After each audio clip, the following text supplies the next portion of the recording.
Sam, thank you. Today, community members are celebrating a new outdoor classroom that just opened up in Medford. And the space is all about transforming early childhood education. Newswatch 12's Damian Alvarado shares how this will help families.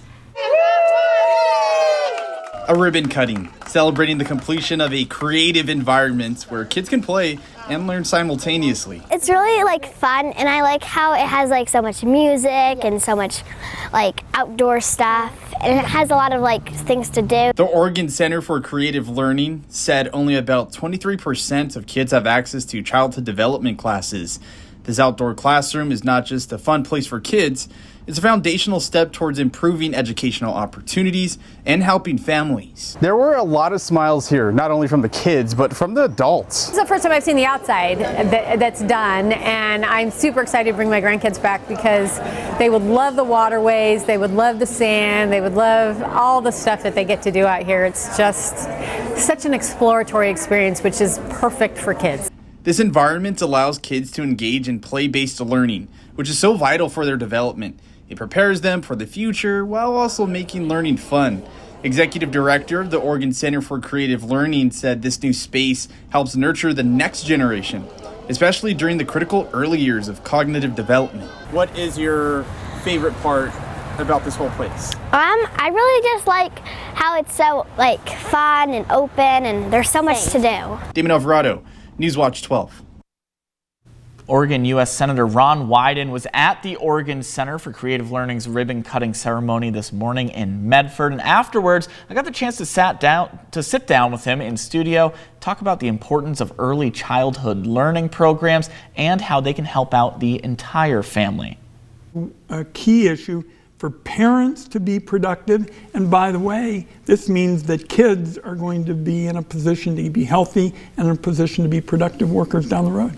Definitely. And it was a busy day at some schools in Jackson County as well. You paid a visit to Phoenix High School, and you told me those students were really impressive. Those students were incredible.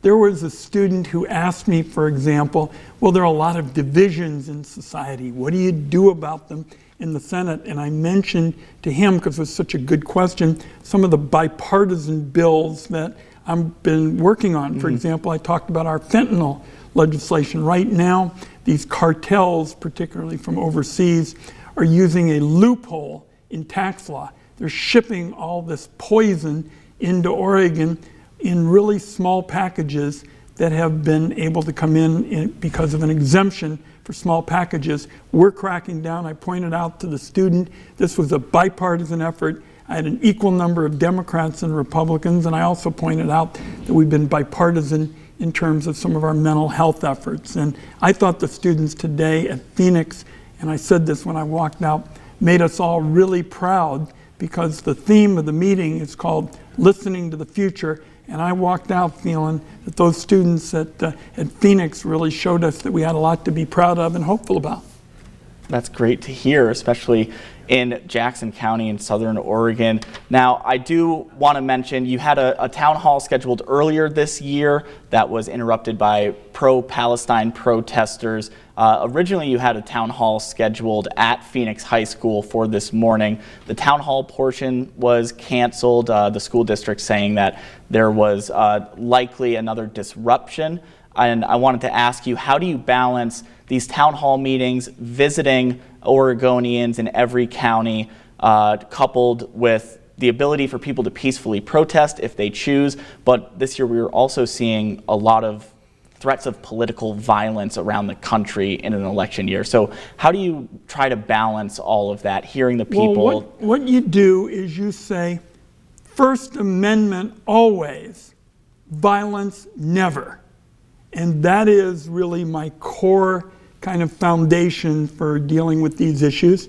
And the reality is that the school felt it wasn't safe to do anything other than have the students, and I always respect local education officials because they're so close to the students. And look, I've had 1,100 open to all town hall meetings, and I want everybody in Oregon to know I'm never going to give that up as long as I have an opportunity and the honor to represent Oregon in the Senate.